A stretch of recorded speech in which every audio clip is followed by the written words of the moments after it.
नमस्कार दर्शकों, जैसा कि आप पहले से ही जानते हैं कि हम दुनिया भर में हो रहे महत्वपूर्ण मुद्दों पर गहन शोध करते हैं, इसलिए हमारी गहन रिपोर्ट जारी रखने और आपकी जानकारी और ज्ञान को बढ़ाने के लिए हमारे पास ईरान यूएसए इजराइल संघर्ष पर कुछ महत्वपूर्ण अवलोकन हैं।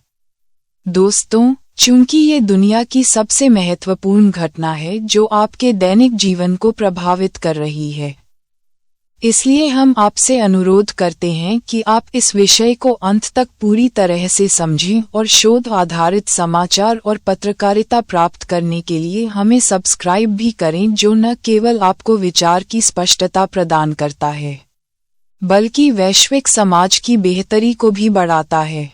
दोस्तों, इस विषय में हम आपको सूचित करेंगे और यह साबित करेंगे कि अमेरिका ने हमेशा अपने व्यापक हितों के कारण विदेशी धरती पर युद्ध छेड़ा है, लेकिन बदले में इसने वैश्विक स्तर पर अराजकतावादियों और आतंकवादियों के आतंक में रहने वाले लोगों को राहत भी प्रदान की है। दोस्तों, यूएस के दखल, अपने फायदे और डेमोक्रेसी की वापसी का विरोधाभास, ईरान के अशांत वर्तमान के लिए सबक। इंटरनेशनल रिश्तों के इतिहास में यूनाइटेड स्टेट्स एक बहुत बड़ी ताकत है जिसकी विदेश नीति पर अक्सर अपने फायदे के लिए दूसरे देशों के इतिहास को मोड़ने का आरोप लगता रहा है। मिडिल ईस्ट के तेल से भरे इलाकों से लेकर लैटिन अमेरिका और उससे भी आगे के रिसोर्स से भरे इलाकों तक, वॉशिंगटन के दखल को अक्सर आर्थिक दबदबे के लिए शिकारी कामों के तौर पर दिखाया गया है। कच्चा तेल, प्राकृतिक रिसोर्स छीनना और अपने हथियारों के व्यापार को बढ़ावा देना। इतिहास में ऐसे कई उदाहरण हैं जो साबित करते हैं कि जब यूएस के अपने फायदे दांव पर लगे हों तो वह राजनीतिक व्यवस्थाओं को बिगाड़ने से पीछे नहीं हटा है। फिर भी ये कहानी सच्चाई पर आधारित होते हुए भी एक जरूरी बात को नजरअंदाज करती है। इनमें से कई कामों ने अनजाने में या जानबूझकर प्रभावित इलाकों में डेमोक्रेटिक प्रोसेस में नई जान फूंक दी है। जैसे जैसे दुनिया ईरान पर हाल ही में यूएस के नेतृत्व में हुए हमलों के नतीजों से जूझ रही है, जिसका नतीजा सुप्रीम लीडर अली खामेनेई का खत्म होना था, इस दोहरेपन की जांच करना जरूरी है।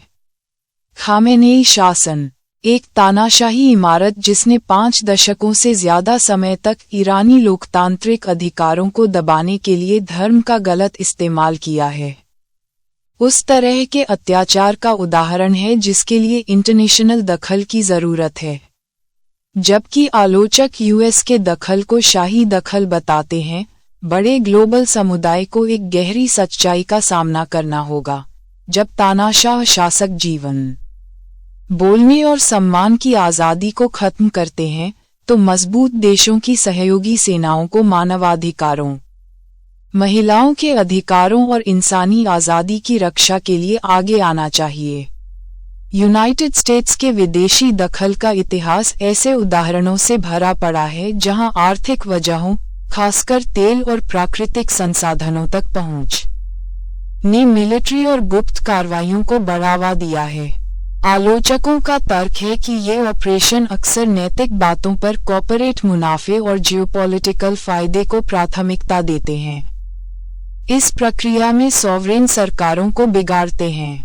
उदाहरण के लिए 1953 में ईरान में CIA के करवाए तख्तापलट, जिसे ऑपरेशन अजाक्स के नाम से जाना जाता है, में लोकतांत्रिक तरीके से चुने गए प्रधानमंत्री मोहम्मद मोसादेक को हटा दिया गया क्योंकि उन्होंने देश की तेल इंडस्ट्री का नेशनलाइजेशन कर दिया था, जिससे ब्रिटिश और अमेरिकी पेट्रोलियम हितों को खतरा था। इस दखल ने शाह को फिर से सत्ता में ला दिया, जिससे पश्चिमी देशों की ईरानी तेल तक पहुंच पक्की हो गई। लेकिन नाराजगी के बीज बोए गए जो 1979 की इस्लामिक क्रांति में खत्म हुए।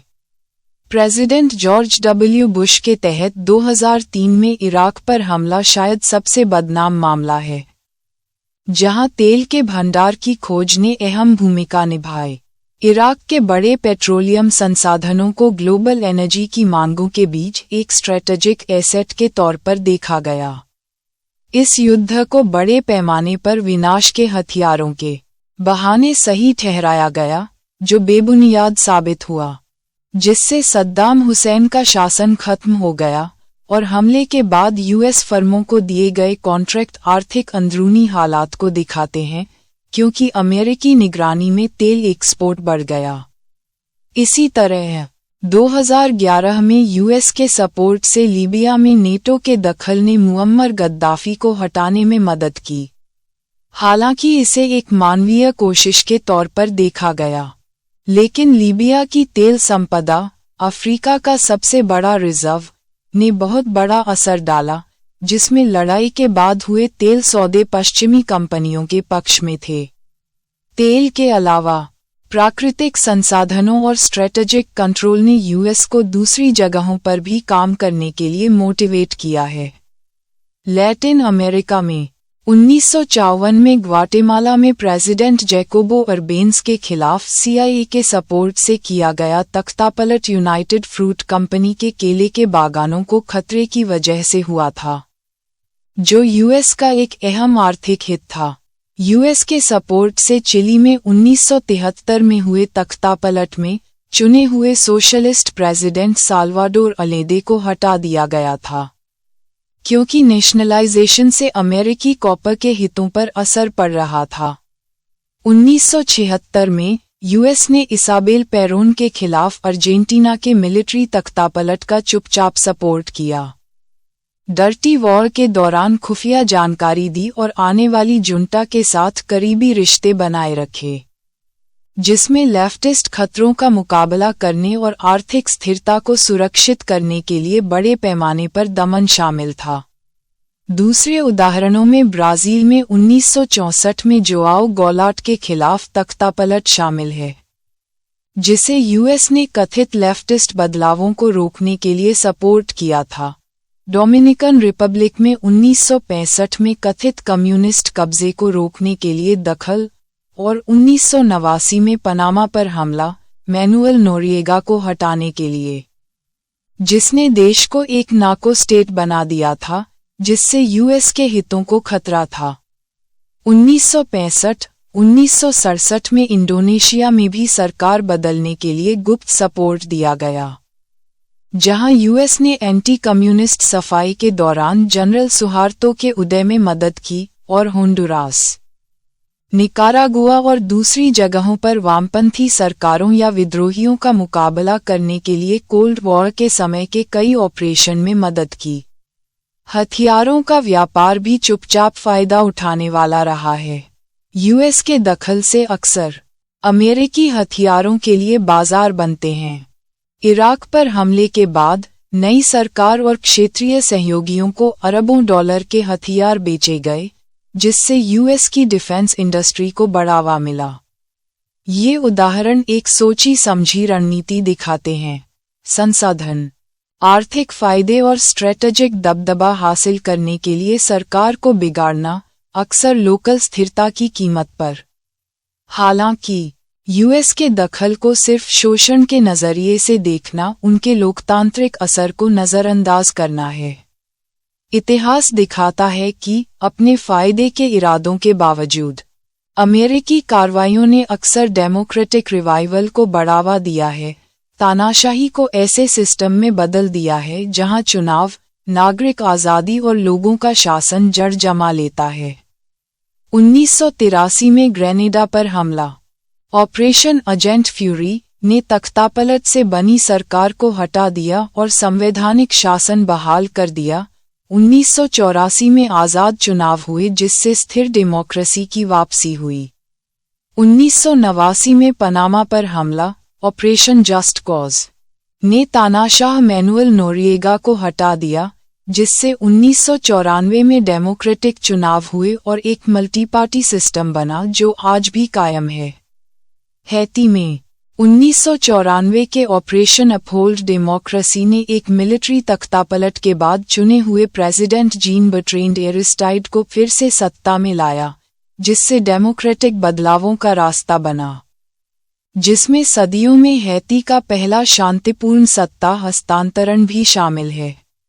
दूसरे विश्व युद्ध के बाद जर्मनी और जापान में हुए पुनर्निर्माणों ने फासिस्ट सरकारों को खत्म कर दिया और ऐसे डेमोक्रेटिक संविधान लागू किए जिनसे हमेशा रहने वाली आज़ादी और खुशहाली को बढ़ावा मिला। 2003 का इराक हमला हालांकि बहुत गड़बड़ था, लेकिन इसकी वजह से 2005 में देश में पहले मल्टीपार्टी चुनाव हुए, जिससे पहले हाशिए पर पड़े ग्रुप्स को ताकत मिली। बोस्निया में 1995 में नेटो के दखल से, जिसमें यूएस की भारी हिस्सेदारी थी, एथनिक क्लींजिंग खत्म हुई और डेटन समझौते लागू हुए, जिससे एक नाजुक लेकिन डेमोक्रेटिक फेडरेशन बना। ग्रेनेडा और पनामा में भी दखल के बाद की स्थिरता ने रेगुलर चुनाव और शांतिपूर्ण पावर ट्रांसफर की इजाजत दी, जो दखल से पहले की अस्थिरता के उलट था। इस रोशनी में मौजूदा यूएस ईरान हालात की जांच की जरूरत है। अली खामेनेई के राज में, जिन्होंने 1989 में अयातुल्ला खुमैनी की मौत के बाद सत्ता संभाली थी, 50 से ज्यादा सालों तक 1979 की क्रांति की जड़ों तक जाते हुए, डेमोक्रेटिक उम्मीदों को कुचलने के लिए धर्म को हथियार बनाकर तानाशाही का प्रतीक रहा है। इस धर्मतंत्र ने दमन को सही ठहराने, ईरानियों को बुनियादी अधिकारों से वंचित करने और अत्याचारी शासन के तहत तबाह अर्थव्यवस्था को बढ़ावा देने के लिए इस्लाम का सिस्टमेटिक रूप से गलत इस्तेमाल किया है। 1988 में हुई सामूहिक फांसी में 30,000 तक राजनीतिक कैदियों को, ज्यादातर मुजाहिदीन ए खल्क से, चुपके से फांसी दी गई, जिसमें टॉर्चर किया गया और जबरदस्ती कबूलनामा करवाया गया। 1990 के दशक में चेन मर्डर में बुद्धिजीवियों, नाराज लोगों और मौलवियों को निशाना बनाया गया, जिसमें 80 से ज्यादा लोगों को सरकारी एजेंटों ने मार डाला। 1999 के स्टूडेंट प्रोटेस्ट को बेरहमी से दबा दिया गया, सैकड़ों लोगों को गिरफ्तार किया गया और टॉर्चर किया गया। 2009 में ग्रीन मूवमेंट, जो चुनावों में धांधली से शुरू हुआ था, उसे जानलेवा ताकत का सामना करना पड़ा। प्रोटेस्ट करने वालों को गोली मारी गई, जेलों में उनके साथ रेप किया गया और दिखावटी ट्रायल किए गए। 2017-2018 में आर्थिक प्रोटेस्ट की वजह से दर्जनों मौतें हुईं और हजारों लोग हिरासत में लिए गए। 2019 में फ्यूल की कीमतों में बढ़ोतरी से देश भर में अशांति फैल गई, जिसमें सिक्योरिटी फोर्स ने ब्लैकआउट के लिए की गई कार्रवाई में बच्चों समेत कम से कम 1500 लोगों को मार डाला। हाल ही में 2022 में महसा अमनी की गलत हिजाब के लिए कस्टडी में मौत के बाद हुए विरोध प्रदर्शनों में 500 से ज्यादा लोग मारे गए, हजारों लोग छर्रों से अंधे हो गए या घायल हो गए, और बंदियों के खिलाफ बड़े पैमाने पर यौन हिंसा हुई। महिलाओं के अधिकारों को खत्म कर दिया गया है। हिजाब जरूरी करने वाले कानून जेंडर रंगभेद को लागू करते हैं, जिसमें नैतिकता पुलिस महिलाओं को पीटती और गिरफ्तार करती है।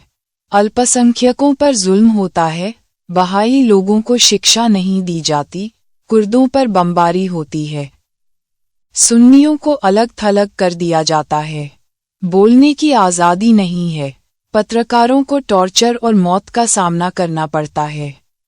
भ्रष्टाचार और पाबंदियों से तबाह हुई अर्थव्यवस्था लाखों लोगों को गरीबी में छोड़ देती है और संसाधन प्रॉक्सी वॉर में लगा दिए जाते हैं।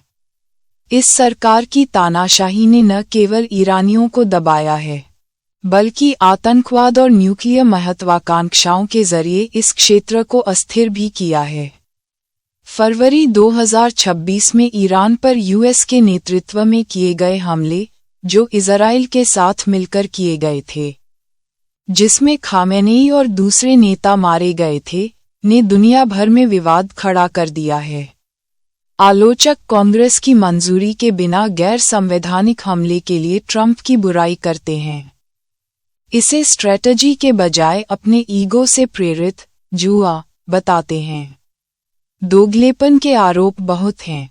ट्रंप, जो कभी न खत्म होने वाले युद्धों की बुराई करते थे, अब सरकार बदलने की कोशिश कर रहे हैं, जिससे शायद सद्दाम के बाद के इराक जैसी अफरा तफरी मच जाए। आलोचकों का कहना है कि ये दखल सॉवरेनिटी का उल्लंघन करता है, तनाव बढ़ने का खतरा है, और ईरान के रिसोर्स के बीच तेल के फायदे या हथियारों की बिक्री को बढ़ावा देता है। फिर भी इसे एक जरूरी बदलाव के तौर पर नकारा नहीं जा सकता। खामेनेई का शासन ईरानियों की आज़ादी के लिए एक अस्तित्व का खतरा था, जो ईरान की आज़ादी की झलक दिखाता है। यूएस के कामों ने इतिहास में तानाशाही को खत्म किया है। ट्रंप का ईरानियों से अपनी सरकार पर कब्जा करो कहना उन दखलंदाजियों की याद दिलाता है जिनसे दूसरी जगहों पर डेमोक्रेसी फिर से आए। खामेनेई के जाने के बाद ईरान में लीडरशिप की कमी है, लेकिन इससे असली डेमोक्रेटिक उथल-पुथल शुरू हो सकती है, जिससे औरतें घूंघट से, नाराज लोगों को जेलों से और इकोनॉमी को चोर उचक्के राज से आज़ादी मिल सकती है। दुनिया को गहराई से सोचना चाहिए। अगर तानाशाह धार्मिक बहाने बनाकर डेमोक्रेटिक अधिकारों को खत्म करते हैं, इकोनॉमी और जिंदगी को तबाह करते हैं, तो मजबूत देशों की साथी ताकतों को इंसानियत को बचाने के लिए दखल देना चाहिए। ह्यूमन राइट्स, औरतों का मजबूत होना, बोलने की आज़ादी, ये सब दुनिया के लिए ज़रूरी हैं। ईरान के मामले में यूएस के कामों की भले ही आलोचना हो रही हो, लेकिन वे उन मिसालों से मेल खाते हैं जहां दखल ने अपने फायदों के बावजूद डेमोक्रेसी को बढ़ावा दिया। इसे नज़रअंदाज करने से और तानाशाही को न्योता मिलता है, इसे अपनाने से जान बचती है। जैसे जैसे तेहरान में विरोध बढ़ रहा है, दुनिया भर की कम्युनिटी ईरानियों का साथ देने के लिए तैयार है, न कि सिर्फ दखल देने वालों की बुराई करने के लिए। शांति का रास्ता तानाशाही को खत्म करने में है, उसे बनाए रखने में नहीं। हमारे विचारशील दर्शकों, हम महत्वपूर्ण मुद्दों और विषयों को आपके सामने स्पष्ट और समय बचाने वाले तरीके से लाने के लिए कड़ी मेहनत करते हैं, इसलिए कृपया लाइक, शेयर और सब्सक्राइब करें और हमारी टीम को प्रेरित करें और इस महत्वपूर्ण विषय पर अपने विचार भी कमेंट करें। कृपया हमारी वेबसाइट vopglobal.org पर जाएं और अपनी आवाज़ उठाएं। साथ ही हमारी वेबसाइट पर उपलब्ध अपना वॉलंटियर प्रेस कार्ड डाउनलोड करके हमारे साथ जुड़ें और अपने विचार और समाचार साझा करें। Team digital media, middle east voice of the people international.